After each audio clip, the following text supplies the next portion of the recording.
Joy Base Lewis McChord lies 40 miles to the south of Seattle. It houses the headquarters of the I Corps, a formation of the U.S. Army that commands nearly 20,000 soldiers. Along with the Washington National Guard and State Guard, the I Corps is the force that will be used to crush any future rebellion in the region. So in order to do their job, they depend on the cooperation of local, state, and federal agencies to do what we do.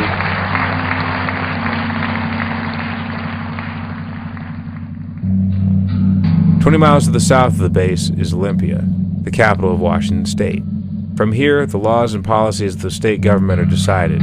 Within their Roman temple, the politicians spend all winter allocating money to the bureaucratic apparatus that maintains the functioning of the Washington economy. The State Patrol is the police force that protects state assets and maintains an armed presence on its roads. Above them in the hierarchy is the Department of Homeland Security. This department of the federal government has an office in the suburb of Tukwila, and its local employees conduct numerous operations in the region. Its primary objectives are to prevent terrorist attacks, respond to natural or human-created disasters, and deport illegal immigrants.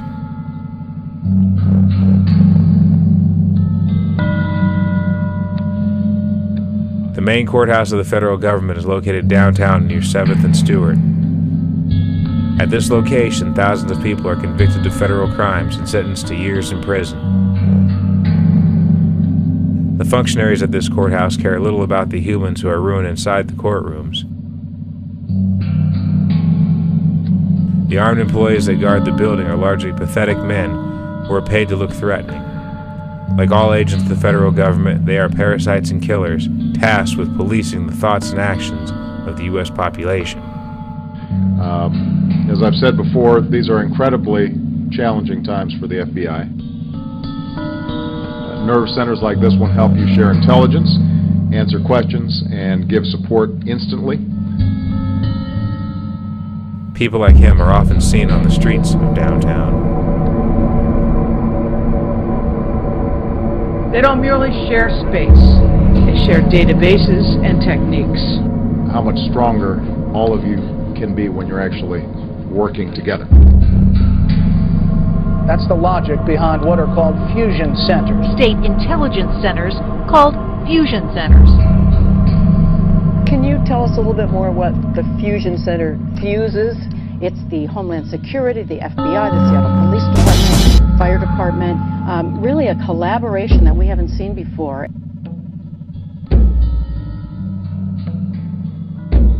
There are federal buildings scattered throughout downtown, most of them anonymous. This is one of those invisible buildings, hidden right beside the King County Correctional Facility. This jail has a monthly population of around 2,000 prisoners.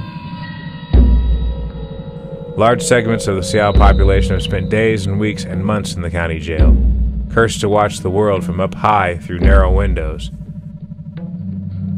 They are guarded, abused, tortured, and taunted by over 300 King County Corrections officers and other employees. The jail is connected to the King County administrative offices by a windowless sky bridge that hangs over 5th Avenue. In this bizarre and sinister beehive, the vast area that makes up King County is overseen and governed by the County Council and various other departments. Nearly 2 million people live in the county, and all of them are forced to pay taxes to it. This money is then used to finance the prisons and the King County Sheriff's Department. Some of the prisoners that are brought into the jail are marched through the sky bridge, across the administrative offices, over 4th Avenue, and taken to the King County Courthouse. Finished in 1916, this building houses the courtrooms for the County Superior Court.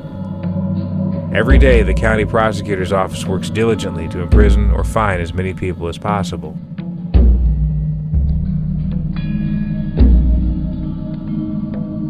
On the streets of Seattle, dozens of sheriffs wander around looking for someone to hassle. These exceptionally stupid people are armed and extremely dangerous. You can't stand there. There's no loitering. Most of them live in the suburbs of the metropolis and despise the people they police. These detestable people also guard the children locked up in the King County Youth Detention Facility. In this jail, hundreds of young people lose months and years of their childhood while locked in small cement rooms.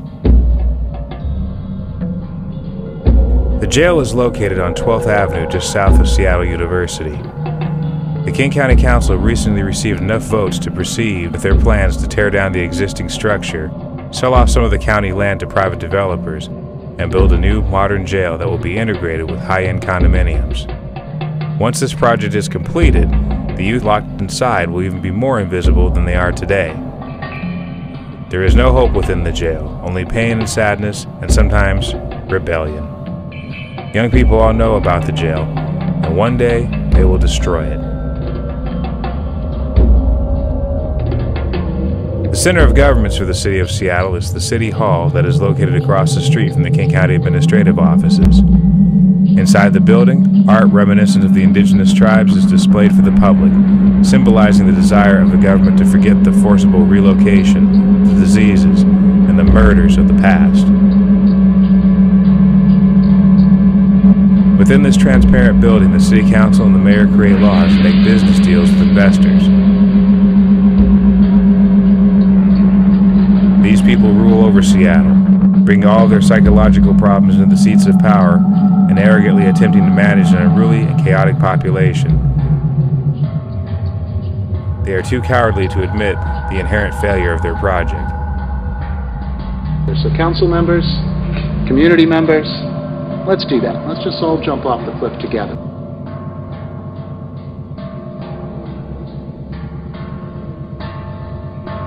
Across the street is the Seattle Municipal Court. It is here that the city of Seattle extracts millions of dollars from the population every year. People must pay for breaking the law in this horrid building. If they do not hand over their money to the city, their car will be taken away, or they will be imprisoned across the street at the county jail. Adjacent to the municipal court is the headquarters of the Seattle Police Department. From here, the department bureaucracy administers its 1,300 employees.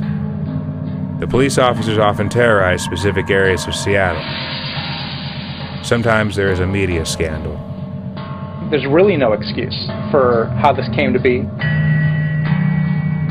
You like telling those lies for the police department, huh? It's very embarrassing. The SPD are the lowest level of governments, the military unit assigned to the task of keeping the population of the metropolis loyal to the government. They have divided up the city like a gang and assigned themselves different areas to police. Many of the officers use steroids or other drugs while working.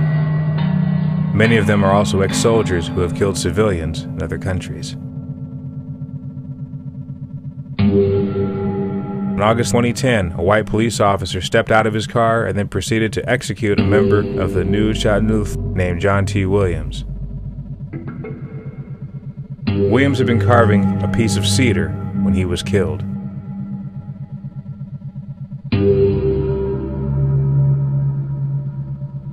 The police even regulate the water with their harbor patrol, spinning around in expensive boats and responding to every disturbance or violation. The SPD is now telling the population that they will introduce unmanned aerial vehicles into the sky above the metropolis.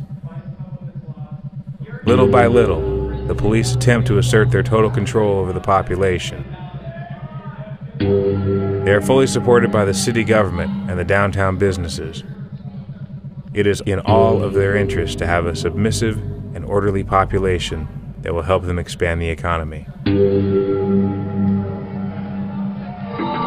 Luckily, there is always rebellion. The police panic, chaos blossoms, and this prison world promises to end.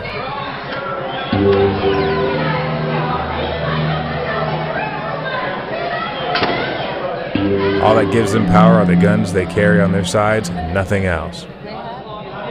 These pathetic and desperate souls live off the people they police.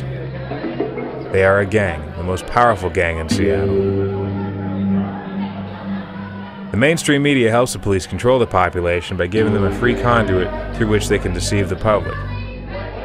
They will never condone illegality, nor will they call for the overthrow of the government. Instead, they will be the mouthpiece for ghouls like Sean Whitcomb, the silver-tongued apologist for murder, terror, and tyranny.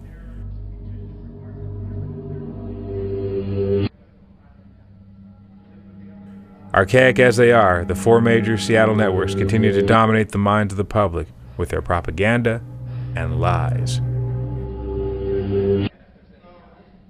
Ultimately, people in Metropolis are governed by themselves. The people who police the population are absurd, dangerous, and fully human. They regulate even the smallest acts of daily life and act with impunity whenever they see fit. But they are not invincible, nor are they very intelligent. They are as powerful as they are allowed to be. But it only takes the smallest of acts to begin bringing them down.